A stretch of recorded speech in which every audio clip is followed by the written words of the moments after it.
बिस्मिल्लाहिर्रहमानिर्रहीम। अज़ीज़ दोस्तों, ये पंजाबी गज़ल है।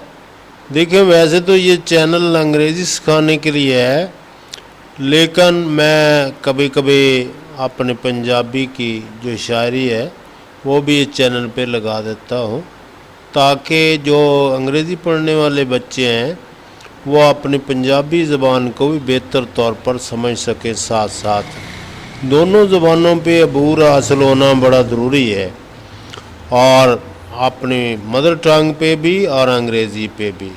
इसके बगैर चारा कार नहीं है।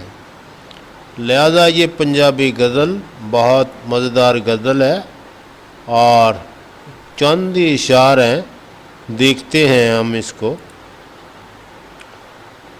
कुछ नहीं रखिया इन्हां उच्चियां शानां विच, कुछ नहीं रखिया इन्हां उच्चियां शानां विच, फिक्के पकवान ने जिवें उच्चियां दुकानां विच। कुछ नहीं रखिया इन्हां उच्चियां शानां विच, फिक्के पकवान ने जिवें उच्चियां दुकानां विच, उच्चियां दुकानां विच। बस यार होवे दिल दा खरा ते सच्चा, बस यार होवे दिल दा खरा ते सच्चा, भावें वसे ओ पिया कच्चे मकानां विच। बस यार होवे दिल दा खरा ते सच्चा, भावें वसे ओ पिया कच्चे मकानां विच। यार दा मज़ा ते मिठी शराब वर्गा, यार दा मज़ा ते मिठी शराब वर्गा, नहीं इहो जी लज़्ज़त वधिया पकवानां विच। नहीं इहो जी लज़्ज़त वधिया पकवानां विच, यार दा मज़ा ते मिठी शराब वर्गा, नहीं इहो जी लज़्ज़त वधिया पकवानां विच। जन्नत दियां चीज़ां विचों इक्को चीज़ है दुनिया विच, जन्नत दियां चीज़ां विचों इक्को चीज़ है दुनिया विच।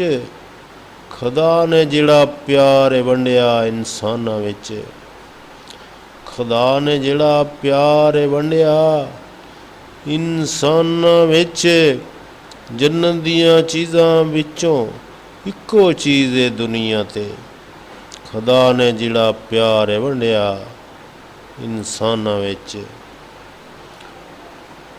यारां दियां गल्लां, यारां दियां गल्लां इन्नियां चंगियां लगदियां, जिवें शहद रखिया इन्हां अपनियां ज़बानां विच। यारां दियां गल्लां इन्नियां चंगियां लगदियां, जिवें शहद रखिया इन्हां अपनियां ज़बानां विच, जिवें शहद रखिया इन्हां अपनियां ज़बानां विच। महंगाई नाल बेचारे लोकी मर रहे ने, महंगाई नाल बेचारे लोकी मर रहे ने, मियाँ हुण नहीं रहा असर साडियां अज़ानां विच।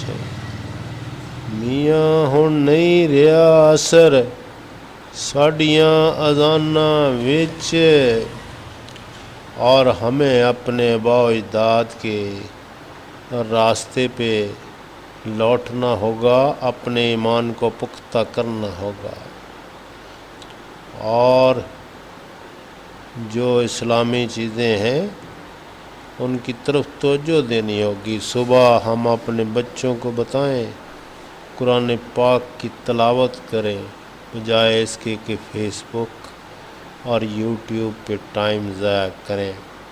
Thank you very much. और आप लोग दुआओं में याद रखें, और इसको देखते रहें चैनल को, और सब्सक्राइब भी कर लें।